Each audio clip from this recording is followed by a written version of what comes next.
Hello, and happy Sunday. So, today we have a fun story to talk about. The story we're going to talk about today is about Jesus feeding a lot of people. Now, what do I have here? I'm always hungry.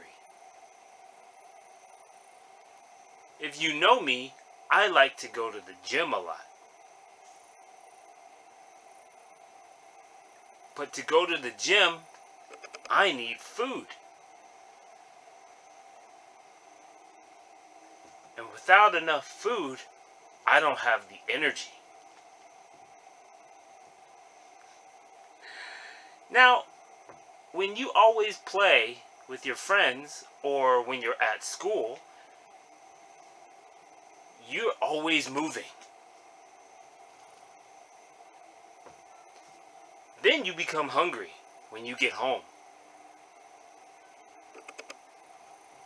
But think about it. What if you came home and there was nothing in the refrigerator or the cabinet?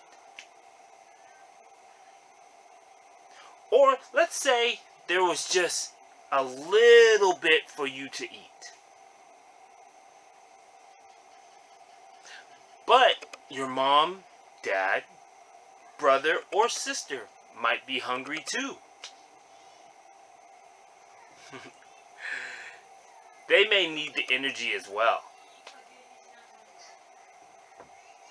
So, what are you going to do? You can divide it and you can share with your friends. I mean, not your friends. You can share with your family. Give a little bit here. Give a little bit there. But it just won't be enough, will it? But you know what's amazing? Same thing happened when Jesus was speaking to a lot of people. But the people were hungry. So Jesus' disciples, they were curious. How are we going to feed all these people?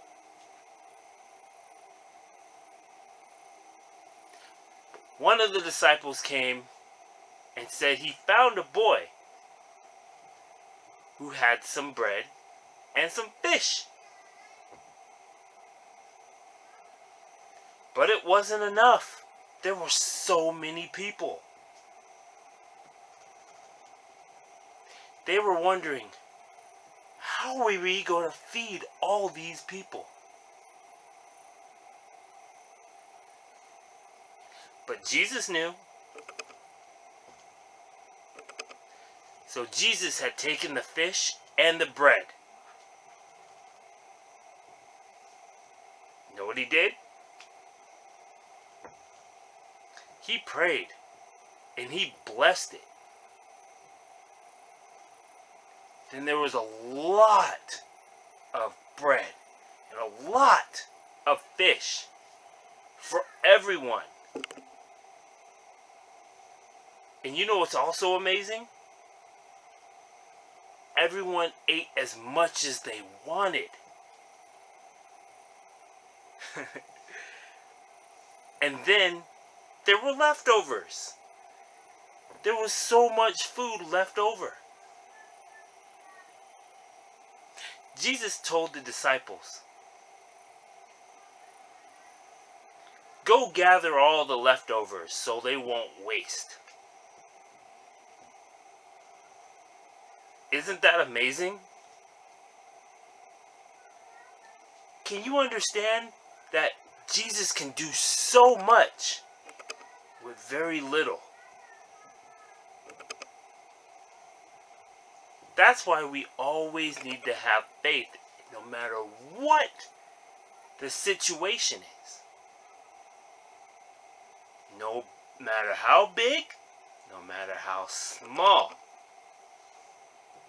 God can use it to affect many people.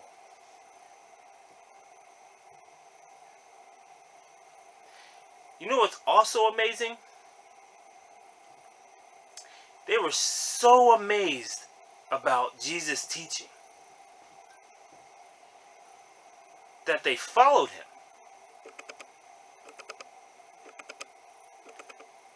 They found him on the other side of the river. Now, can I ask you, who likes bread? Raise your hand if you like bread. You know, when I moved to Japan, I realized Japanese bread is really good. It's really soft. It tastes great. And I didn't realize how much bread is used for breakfast here in Japan. We use bread in America too. But when you think about it, you know, we don't use it as much as you would think. I mean, we use it for sandwiches. We use it for French toast. But usually the main thing that we like to eat for breakfast are like pancakes and waffles. And I'm getting hungry. But the reason why Jesus referred to himself as bread is because we need bread to nourish our bodies. Now let me show you something. Look right here. We call this the food group. And it starts from the top all the way to the bottom. Can you tell me what is the largest food group that you see here? If you said bread, you're right. We have bread.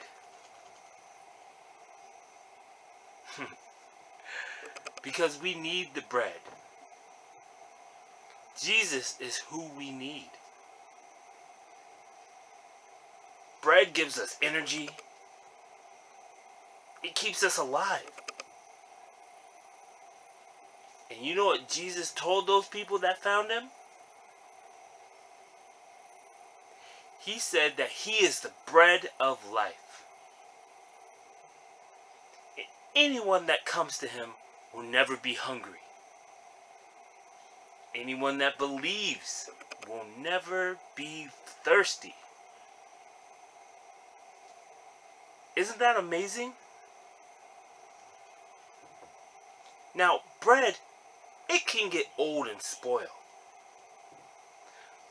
But Jesus is always the same.